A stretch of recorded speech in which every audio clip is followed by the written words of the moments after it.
오늘 설교의 제목이 무엇입니까? 생명의 하나님께 기도할 일입니다. 하나님께서는 생명의 근본이십니다. 하나님 앞에 기도하는 사람은 생명으로서 하나님께서 주시고자 하시는 택한 자들에게만 주시는 예수 그리스도의 피로 말미암아서 그 피로 살아나게 된 생명만 생명의 근본 대신, 생명의 근원 대신 하나님께 기도할 수 있음을 우리가 압니다. 그래서 모든 생명의 원천이신 하나님이시라고 다윗이 고백을 했다는 것이죠. 그래서 산자만 기도할 수 있는데 하나님의 자녀로서 제일 누리기 좋은 특권이 기도하는 일입니다. 어려운 일이 와도 기독교인들은 어려워서 기도하고 하나님 도와달라고 기도하고, 정말 기쁜 일이 있으면 하나님 감사합니다 하고 기뻐하면서 기도하고, 감사한 일이 있으면 감사합니다 하고 기도하는 우리 기독교인의 모습입니다. 그래서 하나님의 자녀의 가장 큰 특권은, 하나님의 백성 된 사람들의 가장 큰 특권은 기도하는 것인데, 그렇다면 생명의 하나님께서는 기도하는 사람들에게 하나님의 뜻에 맞는 기도를 한다면 그 뜻에 맞게 기도한 사람의 그 기도의 뜻을 이뤄주실 책임을 당신에게 있습니다. 그러나 우리가 어떤 기도를 해야 될 것이며 어떤 상황이 올 때 어떤 기도를 해야 될 것인지 모르는 기독교인들이 많기도 하고, 우리 삶 속에서도 모르고 살아갈 때가 많습니다. 소비적인 기도를, 하나님께서 일용할 양식만, 하루 먹을 양식만 구하라 그랬는데 그의 나라와 그의 의만 구하라 그랬고, 하나님께서 분명히 이방인처럼 구하지 말라 하셨지만 우리 삶 속에서, 우리 기독교인들의 모습에서 이 땅의 것만 기도하는 사람들이 분명히 있다는 것이죠. 그래서 오늘 배울 말씀을 통해서 생명의 하나님께 어떻게 기도해야 될 것이며 어떤 상황이 올 때 어떤 기도를 해야만 환난 날에 살아남을 것이냐에 대해서 배워보도록 하겠습니다. 첫 번째는 원수의 압제가 있을 때 생명의 하나님께 기도해야 됩니다. 시편 42편 8절로 9절 같이 읽겠습니다. 낮에는 여호와께서 그 인자함을 베푸시고 밤에는 그 찬송이 내게 있어 생명의 하나님께 기도하리로다. 내 반석이신 하나님께 말하기를 어찌하여 나를 잊으셨나이까? 내가 어찌하여 원수의 압제로 인하여 슬프게 다니나이까? 하리로다. 아멘. 원수의 압제가 있을 때 생명의 하나님께 기도해야 된다는 거예요. 시편 42편은 특별히 고라 자손이 기록한 시입니다. 그래서 고라 자손이 시편 42편 8절로 9절을 어떻게 기록했냐면, 사슴이 시냇물을 갈급한 같이 주 하나님을 찾기에 내가 그렇게 갈급하다고 고백을 하면서 8절로 9절에는 낮에는 여호와께서 그 인자함을 베푸시고 밤에는 그 찬송이 내게 있어 생명의 하나님께 기도하는데, 생명의 하나님께 기도하는 원인은 9절에 내 반석이신 하나님께 말하기를 어찌하여 나를 잊으셨나이까? 내가 어찌하여 원수의 압제로 인하여 슬프게 다니나이까? 하리로다.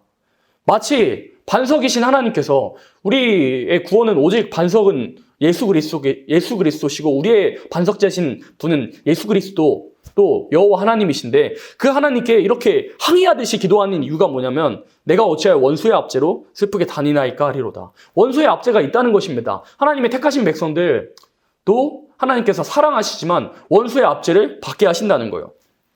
왜 원수의 압제를 받게 하시냐? 첫 번째는 담대한 사람을 만들기 위해서 하나님께서 원수의 압제를 받게 하신다는 거예요. 담대한 사람을 만들기 위해서. 왜 담대한 사람을 만들기 위해서 이런 압제를 허락하실까요? 출애굽기 2장 23절로 25절에 보면은 이 아브라함에게 세우신 민족적인 언약, 내가 너의 자손들이 400년 동안 이방에 객이 되지만 다시 돌아오리라는 그 언약을 이루시기 위해서 어떤 과정으로 이루시냐? 출애굽기 2장 23절로 25절에는 여러 해 후에 애굽 왕은 죽었고 이스라엘 자손은 고역으로 인하여 탄식하여 부르짖으니 그 고역으로 인하여 부르짖는 소리가 하나님께 상달한지라. 하나님이 그 고통 소리를 들으시고 아브라함과 이삭과 야곱에게 세운 그 언약을 기억하사 이스라엘 자손을 권념하셨더라. 이렇게 되어 있습니다. 여러 해 후에 요셉을 알지 못하는 애굽 왕들은 죽었고, 하나님의 백성들을, 이 야곱의 자손들을, 이스라엘들을 아프게 하는 그런 고역으로 아프게 하는 그 애굽 민족보다 더 하나님께 흥황하게 하셨으므로, 흥황하게 하시는 그 역사 가운데서 애굽 왕 바로가 이스라엘 백성들을 아프게 했던 거예요. 그래서 그 아픔 중에 하나님 왜 우리로 아프게 하십니까? 아브라함과 이삭과 야곱에게 허락하신 그 언약을 기억하시옵소서 하는 그런 부르짖는 소리, 그런 기도를 하니까 25절에 이스라엘 자손을 권념하셨더라라고 말씀하십니다. 그 이후에 이 더 악한 정책이 나오게 되지만 그 일로 인해서 그 애굽 그 강하수에 남아들을 다 던지라는 그 일로 인해서 모세가 나오게 되고, 모세가 자라남으로 지도자가 되는 그런 일들이 있었습니다. 그래서 원수의 압제가 있는 것은 우리로 담대한 사람을 만들기 위해서입니다. 담대한 사람, 기도하는 강하고 담대한 사람을 만들기 위해서 압제를 허락하시는 거예요. 압제를 그래서 허락하시는 겁니다. 두 번째는 하나님의 능력을 체험하기 위해서 우리로 원수의 압제를 허락하시는 겁니다. 하나님께서는 그냥 능력을 주실 수도 있지만 우리 가운데서 우리 사람도 그렇잖아요. 정말 쉽게 얻은 물건은 정말 쉽게 잊혀집니다. 그러나 고생수고해가지고 얻은 물건은 쉽게 잊혀지지가 않아요. 하나님 편에서도 이 인간을 바라보실 때, 하나님의 시각에서 인간을 바라보실 때도 그리한 겁니다. 그래서 하나님의 능력을 체험하기 위해서, 하나님의 능력의 크심을 체험하기 위해서 우리로 고통에 넣으신다는 거예요. 사람이 고통스러우면 다른 기도가 생각이 안 나요. 구해달라는 기도밖에 생각이 안 납니다. 사람이 아프잖아요? 그럼 이 고통만큼은 지나가게 해달라고, 이 고통만 지나가면 내가 하나님 바라보겠다는 기도밖에 나오지 않습니다. 다른 사리사욕이 나오지가 않아요. 하나님께서 우리에게 고통과 고난을, 어려운 일을 허락하시는 것은 소비적인 기도 이제 그만하고 이제는 하늘의 뜻을 바라보고 내 뜻과 합해지기 위해서 그런 고난을 허락하시는 겁니다. 고난을 허락하시면 어려운 일 때문에, 아프기 때문에, 내가 아프기 때문에, 징계 때문에, 이 고통스럽기 때문에 다른 소비적인 기도를 할 여력이 없거든요. 세상에 것을 바라볼 필요가 뭐가 있어요. 당장 내가 죽게 생겼는데, 당장 내가 아파서 다른 일을 하지 못하게 되는데, 그래서 하나님께서 어려운 일을, 고통과 고난들을 허락하시는 이유입니다. 우리의 신앙의 거품들을, 우리의 모든 욕구들을 마치 하나님을 도깨비 방망이처럼 생각하는, 무슨 이방신처럼, 샤머니즘처럼 생각하는 우리의 생각들을 고쳐가시고 걷어가시기 위해서, 우리의 예수님 믿기 전에 믿었던 우리 안에 있는 모든 우상들을 제거하시기 위해서 고난의 시간들을 허락하시는 것입니다. 그래서 이스라엘 백성들을 광야로 인도하셨던 거예요. 광야로 인도하신 이유는 이스라엘 자손들로 시험하시기 위해서였어요. 너희가 과연 나의 백성으로서, 나의 택민으로서 내 말씀을 지킬 것이냐, 줄일 수밖에 없는 그런 상황이 눈앞에 보여도 너를 먹이시는 하나님의 말씀을 순종하며 나아갈 것이냐를 시험하기 위해서 주님만 너의 도움 되시길 원하고 주님만 너의 빚재기를 원하시는 마음에서 그걸 시험하시기 위해서 광야로 허락하셨던 것입니다. 세 번째는 하나님의 사랑을 더 깨닫기 위해서 우리에게 고난과 고통의 시간들을 허락하신다는 겁니다. 아니, 왜 사랑을 깨닫기 위해서 고난을 허락하실까요? 아니, 사랑하시면 고난을 안 줘야 되는 거 아니에요? 라고 생각할 수도 있지만 사람은 평안한 중에 있으면 받은 사랑이 얼마나 큰지를 모릅니다. 사람이 용서해보지 않으면 내가 받은 용서가 얼마나 큰지 모르는 거예요. 그래서 우리에게 고난과 고통의 시간들, 핍박의 그런 말들을 허락하시는 겁니다. 정말 핍박을 받아보면요, 예수님 얼마나 나 때문에 아프셨을까. 내가 죄인 되었을 때 저 사람들처럼 핍박하고, 하나님 믿는 사람 핍박하고 하나님을 대적했던 나를 어떻게 용서하셨을까 하면서 하나님의 그 크신 사랑을 더 깨달을 수가 있는 겁니다. 고통과 고난의 순간은 예수님의 지신 그 십자가의 그 아픔의 깊이를 더 깨달을 수 있고, 그렇다면 내가 이 고난을 그만 받을 것이 아니라 이 바울의 고백처럼 예수 그리스도의 몸된 교회를 위해서 그리스도의 남은 고난을 내가 채워야겠다라는 고백이 나오게 되고, 그 고난 중에라도 하나님을 기뻐할 수 있게 된다는 것입니다. 그래서 이 그림 한번 보시겠어요? 정말 이 초대교회들은 정말 어려운 핍박과 박해와 조롱이 와도 믿음으로 이겨냈습니다. 근데 이 초대교회가 이 마귀의 핍박과 박해와 조롱을 그냥 이겨냈냐? 그러진 않았습니다. 믿음으로 내가 그 길을 가고자 하면 하늘에서 이미 전쟁이 시작되는 겁니다. 하늘에서 이미 예수님께서 우리를 위해서 대원기도해 주시고 우리를 응원해 주시고 있다는 겁니다. 우리의 힘으로는 마귀의 압제를 이길 수가 없어요. 왜냐하면 마귀는 우리 사람을 6,000년 동안 넘어뜨린 빅데이터를 가지고 있습니다. 최소 6,000년의 기간 동안 사람을 넘어뜨린 기록을 가지고 있어요. 아담에부터 지금까지 우리를 많이 넘어뜨렸기 때문에 우리의 힘으로, 믿음으로 결정을 할 수도 없어요.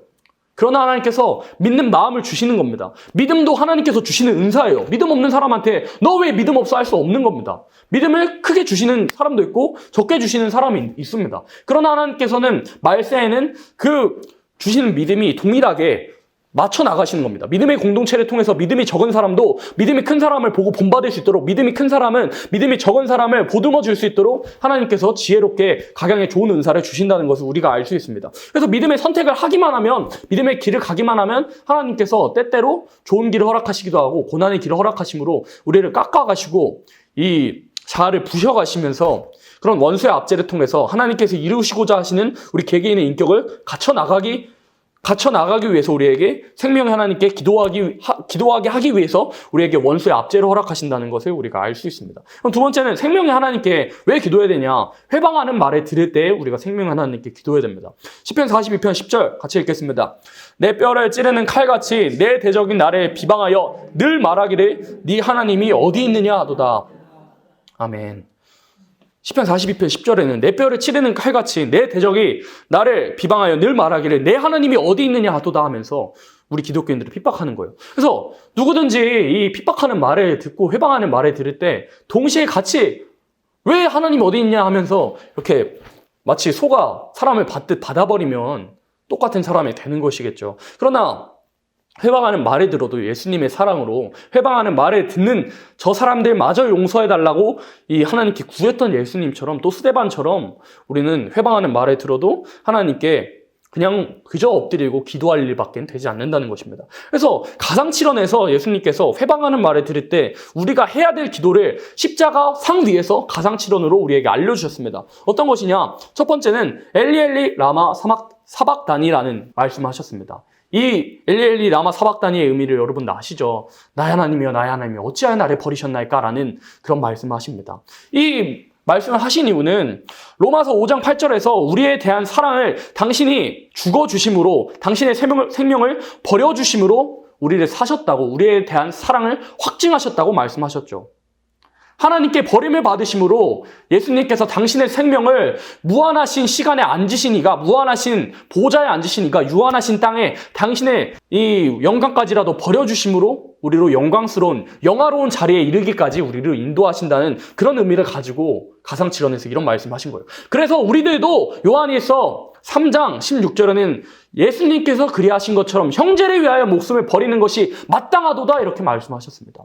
엘리 라마 사박다니는 예수님께서 버림을 받으신 것뿐만 아니라 우리 그리스도인들도 형제 자매들을 위해서 목숨을 마땅히 버려줄 것을 우리에게 말씀하시고 계신 겁니다. 두 번째는 무엇입니까? 이 무리의 죄를 용서해 주옵소서라는 말씀하셨습니다. 이 십자가 상에서 예수님께서 못 박히신 것을 보면서 와 3일 만에 성전을 일으킨다면서 왜 너는 십자가에 못 박혀 있느냐?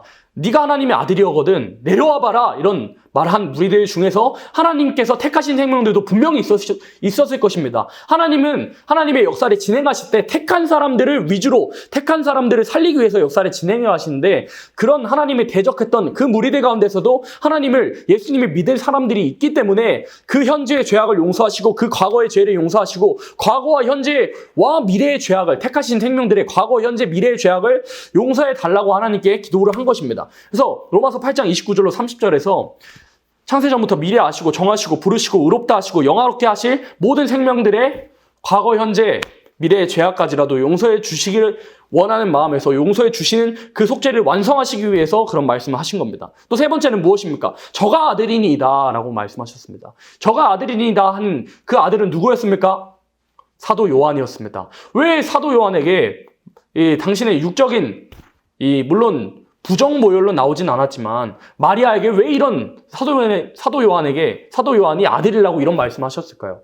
이 육적인 어머니였던 마리아도 예수님의 다시 만날 이 십자가에서 운명을 하셨지만 다시 만날 그 자격을 갖추려면 사도 요한에게 주신 요한계시록의 말씀을 예언의 말씀을 읽고 듣고 지켜야만이 다시 오실 예수님을 만날 수 있기 때문에 사도 요한에게 저가 아들이니이다 한 겁니다. 다른 이유가 없습니다. 사도 요한에게 장차 나타내어 주실 한 60년은 뒤에 나타내 주실 요한계시록을 통해서 요한계시록과 선지서의 예언의 말씀을 읽고 듣고 지켜야만이 다시 오실 예수님을 만날 수 있기 때문에 이 성모 마리아를 향하여서 사도 요한이 아들이라고 말씀한 겁니다. 적인 아들이었던 예수님을 다시 만날 그 인격을 갖추기 위해서는 요한계시록을 읽고 듣고 지켜야 되기 때문에 사도 요한더러 저가 아들이니이다 이렇게 말씀을 하신 겁니다.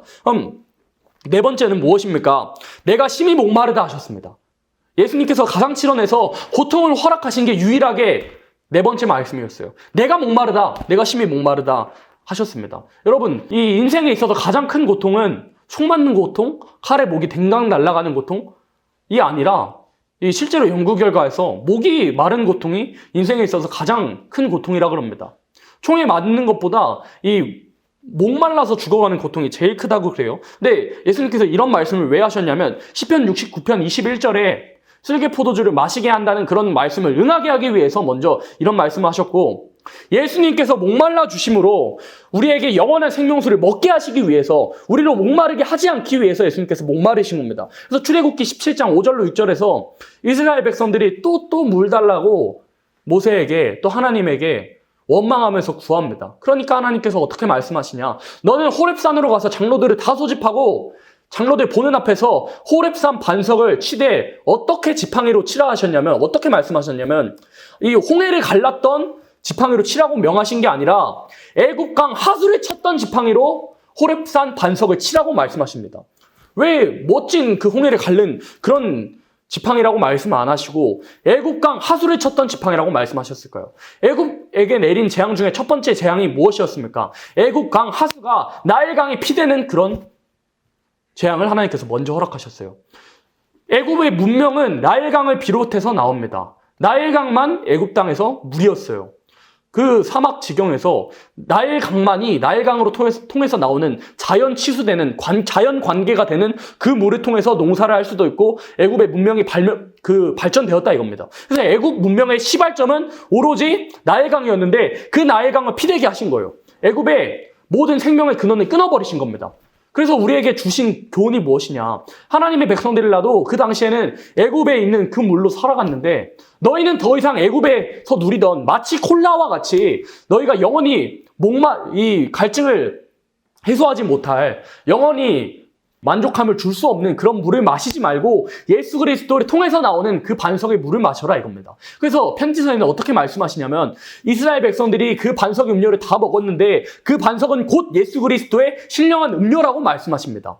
그 반석에서 먹었던 그 음료는 예수 그리스도의 십자가의 보혈이라고 말씀하신 거예요. 그래서 예수님께서 심히 목마르다 하신 이유는 예수님께서 목말라 주심으로 예수님께서 흘리신 피의 음료로 말미암아서 우리가 다시는 애굽 땅의 그런 세상의 것을 바라보지 아니하고 영원한 생명의 물을 마실 수 있게 하시기 위해서 우리에게 목마르다 이렇게 말씀하신 겁니다. 십자가상에서. 그럼 다섯 번째 무엇이냐? 네가 나와 같이 낙원에 가리라라고 도둑에게, 강도에게 말씀을 하십니다. 강도에게 네가 나와 같이 낙원에 가리라라고 말씀하십니다. 당신의 나라가 임할 때 나의 이름을 나를 기억하소서 한 강도에게 이렇게 말씀하십니다. 강도가 뭔 선한 일을 했어요. 그냥 예수님 나를 기억하여 주세요 했는데 정말 편지서에서도 이런 말씀이 나오죠. 마음으로 믿어서 입으로 시인하는 자마다 구원에 이르게 된다고 이렇게 말씀하셨습니다. 그래서 예수님을 믿은 그 강도도 아무 선한 행실이 없지만 낙원에 가는, 천국에 가는 그런 일들을 봤을 때 모든 구원의 주권은, 심판의 주권은 예수님께 있음을 예수님께서 알려주시기 위해서 네가 나와 같이 낙원에 가리라라고 말씀하신 거예요. 그래서 여섯 번째는 내 영혼의 아버지 손에 부탁하나이다 라고 말씀하십니다. 당신의 모든 삶을 종으로서 순종하심을 나타내어 보시기 위해서 여섯 번째, 내 영혼의 아버지 손에 부탁하나이다 하고 일곱 번째, 다 이루었다 하시고 운명하셨습니다. 이 다 이루었다가 헬라어로는 텔레오입니다. 텔레오는 어떤 의미가 있느냐? 첫 번째로는 종이 그 주인의 심부름을 다 완수했다, 미션을 수행했다라는 의미를 가지고 있어요. 두 번째 의미는 뭐냐면 빚을 다 갚았다, 빚을 다 탕감했다라는 의미를 가지고 있습니다. 예수님께서 다 이루신 거예요.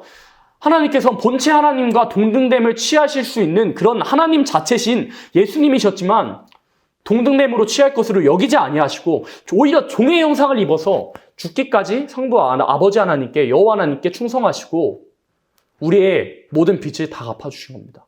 우리가 죄의 종으로서, 마귀의 종으로서 종노릇한 그 빚을 다 갚아주시고 우리를 하나님의 종으로서 삼아주셨다는 그런 의미를 가지고 가상칠언에서 7가지 말씀을 하셨습니다.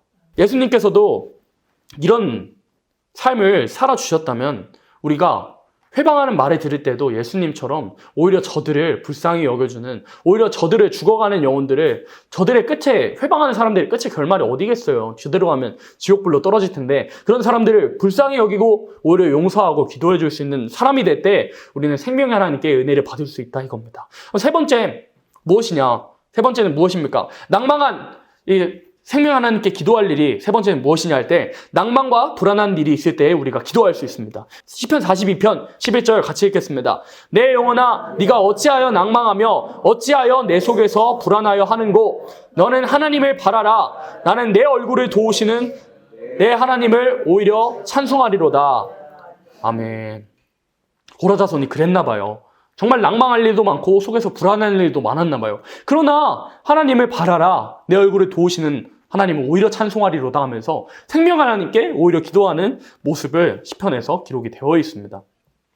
그래서 기도라는 것은 정말 그런 것 같아요. 생명 하나님께 기도해야 되는데, 기도라는 것은 소망이 보일 때보다도 소망이 보이지 않을 때 정말 내 힘으로 할 수 없을 것 같고 정말 희망이 없을 것 같고 하나님께서 왜 일하여 주시지 아니하시지? 라는 생각이 들 때 우리의 기도는 더 빛나게 됩니다. 마음이 평안이 있을 때보다, 우리가 평안한 가운데 있을 때보다 정말 믿음에 도전을 해야 되고 믿음으로 나아가야 될 것 같고, 정말 믿음으로 나아가지 않으면 답이 없고 믿음으로 나아가도 안 될 것 같은 그런 중에서 하는 기도가 하나님께서 더 받으시는 기도고, 그런 간구함을 하나님께서 들으신다는 거예요. 그래서 시편 31편 22절에 어떻게 기록이 되어 있느냐? 내가 경겁한 중에 말하기를 주의 목전에서 끊어졌다 하였사오나 내가 주께 부르짖을 때에 주께서 나의 간구하는 소리를 들으셨나이다. 이렇게 기록이 되어 있어요. 경겁한 중에 주의 목전에서, 주의 생명책에서 내가 마치 끊어진 것 같이 하나님의 백성으로 살아간다 하면서 형통함이 없는 것 같을 때 내가 하나님께 부르짖었더니 하나님께서 그 부르짖음에 응답하신다는 겁니다.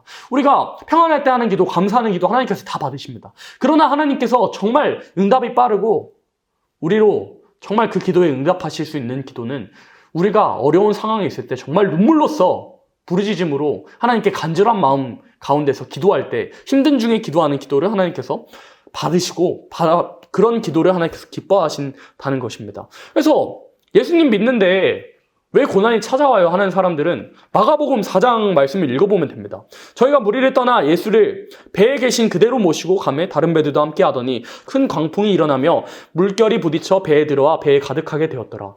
예수님께서 배에 타셨는데, 예수님과 함께 배에 탔는데도, 하나님과 같이 배에 탔는데도 광풍이 막 찾아와요. 예수님께서 배에 탔는데도 광풍이 일어났다 이겁니다. 우리 삶 가운데서도 마찬가지입니다. 우리는 이미 구원의 방주인 교회에 앉아 있습니다. 이 교회를 섬기며 예배의 자리로 제사장의 사명을 감당하며 살아가는 가운데 있습니다. 그러나 우리 구원의 방주에 탄 이 교회에 속해 있는 우리들이라도 마치 제자들이 예수님과 같이 배에 탔어도 광풍이 일어난 것처럼 우리의 삶 속에서도 광풍이 일어납니다. 어려운 일이 일어나고 핍박하는 말들이 들려오기도 합니다. 그러나 우리는 생명의 하나님께 기도할 수가 있어요. 예수님, 저 광풍 안 보이세요? 당장 우리가 죽게 생겼어야 하니까 하나님, 예수님께서 바람을 꾸짖으시고 그 광풍을 멈추게 하셨습니다. 우리는 어려운 일이 와도 하나님께 기도하면 그 광풍이 멈춰지게 됩니다. 그 광풍이 얼마나 길지는 얼마나 짧을지는 우리 사람은 알 수 없지만 기도하는 사람에겐 그 시간인 하나님의 때에 있는 것이고, 그 고난의 길이를 하나님께 기도함으로써 견디는 사람은 그 고난의 끝에는 더 큰 영광을 주신다는 것입니다. 그래서 정말 그런 것 같아요. 내가 하나님의 말씀대로 주변인들에게 고하고 나 이제 하나님의 말씀대로 살 거야 하면은 어떤 반응을 보이냐면, 와, 하나님 말씀대로 산다고요? 정말요? 축하해요 하면서 박수를 쳐주는 그런 반응이 아니라, 말씀대로 살라 그러면 정말 멀쩡하던 사람들도 우리를 괴롭히기 시작합니다. 여러 저항들이 옵니다. 그런 저항의 시간들을 통해서, 그런 압제하는 핍박의 말들을 통해서 우리의 신앙의 현주소가 드러납니다. 하나님의 말씀대로 살지 않았던 때에 우리의 신앙의 모습들이 드러나는 거예요. 내 중심에 이전에는 하나님의 말씀대로 살지 않았던 모든 것들이 드러나게 되는 겁니다. 여러분들 주변에 마음이 완악한, 여러분들이 핍박하는 사람들이 있습니까? 하나님의 선택받은 도구일 수도 있습니다. 하나님이 아닌 다른 것들을 의지하는 나를 깎아내시기 위한, 나로 기도하게 하시기 위한, 회개시키게 하기 위한 하나님의 선택받은 도구일 수도 있다는 것입니다. 여러분, 우리 사람들은 낭만과 불안을 좋아합니다.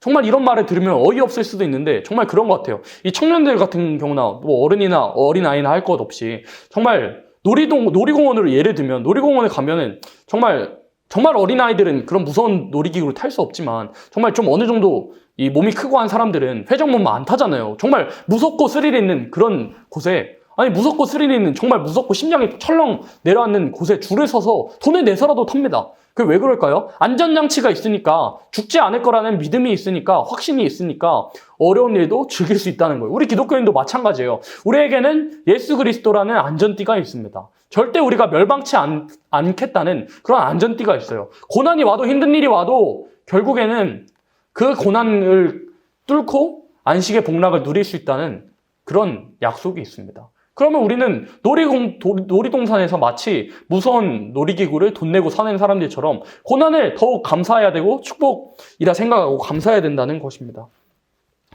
그래서 개개인이 믿음이 연약해도 공동체 안에서는 정말 상호작용으로 인해서 믿음이 가려지기도 해요. 내 연약한 믿음이 공동체 안에서는 가려지기도 하지만 또 수련회나 이 성경학교나 성회나 집회, 찬양 집회나 이런 것들을 통해서 은혜 받기는 쉬운데 여러 사람들이 모여있고 하니까. 그러나 믿음의 실력이 드러나는 그런 주소는 방에 혼자 있을 때 믿음의 삶을 나 스스로 살아갈 때입니다. 때로는 말씀대로 살아가 보려고 우리는 노력을 하기도 합니다. 정말 최대의 노력을 하기도 합니다만은 도저히 안 될 것 같은 순간은 분명히 온다는 겁니다. 마치 제자들이 광풍을 만난 것처럼요. 그러나 여기까지 하는 그런 순간, 여기까지인가라고 하는 순간에도 하나님께서는 함께 하신다는 겁니다. 우리가 믿는 믿음의 그 최선의 끝에서 하나님의 최선이 시작이 되는 거예요. 하나님, 여기까지가 내 최선입니다 하고 달려간 그 최선의 끝에서 내가 안 될 것 같은 그 최선의 끝에서 하나님의 최선은 시작이 되는 겁니다. 우리의 믿음 생활이라는 것은 그런 겁니다. 그래서 우리가 포기치 않을 수 있는 겁니다. 믿음의 지표를, 믿음의 지경을 넓힐 수 있는 방법은 내가 최선으로, 최대로 하나님께 믿음의 선택을 하는 겁니다. 평안함을 원하는 것보다는 내가 평안하지 않을지라도 이 복음이 많은 사람에게 전파되기 위해서 어려운 길을 걸어가는 것입니다. 그래서 우리가 처음부터 하나님, 이건 어쩔 수 없는 겁니다. 이건 어쩔 수 없이 제가 타협해야 될 것 같아요. 적당히 타협하고 지혜롭게 살아갈게요. 어쩔 수 없어요 하나님 하면은 하나님 입장에서도 그 사람을 어쩔 수 없이 축복해 주실 수가 없는 겁니다. 그래서 내가 하나님께 할 수 있는 최선으로 하나님의 말씀대로 살아가고자 할 때 다 지킬 수는 없지만 최선으로 최대의 노력으로 살아가고자 할 때 인간의 힘으로 안 되는 최선과 최대의 끝에는 하나님의 최선과 그런 최선의 시간에 최고의 방법으로 역사하시는 그 일이 시작이 되는 겁니다. 그래서 우리가 믿으며 믿음의 생활을 하며 하나님의 구원을 기다려야 되는 것입니다. 정말 생명 하나님께 우리가 기도를 해야 되는데 생명 하나님께 기도해야 되는 이유가 무엇이냐? 첫 번째는 원수의 압제가 우리에게 늘 있기 때문입니다. 환난 시대에 원수의 압제가 늘 있기 때문입니다. 또 회방하는 말을 우리가 듣기 때문입니다. 회방하는 말을 듣기 때문에 우리 인간으로서는 낭망할 수밖에 없기 때문에 우리가 생명 하나님께 기도함으로써 오히려 용서하고 이기며 나아가야 되는 것입니다. 마지막은 낭만과 불안한 일이 있기 때문에 우리 삶 속에서 있기 때문에 오히려 하나님을 의지하면서 뚫고 나아가야 된다는 것입니다. 우리 기독교인의 신앙생활이라는 것은 늘 기쁘고 행복한 정말 하하호하는 그런 순간만 있는 것은 아닙니다. 우리 삶 속에서 어려운 일도 있고 핍박도 있고 정말 손가락질 받는 일도 있지만 그럼에도 하나님을 공경하고 하나님을 경외하고 나아갈 때 그 고난의 끝에는 하나님께서 우리에게 약속하신 그 천년왕국의 왕권의 축복을 모두 받아 누릴 수 있는 저와 여러분 또한 이 영상을 보고 계시는 한국교회 사랑하시는 여러분들 되시기를 간절히 바라고 원합니다. 아멘.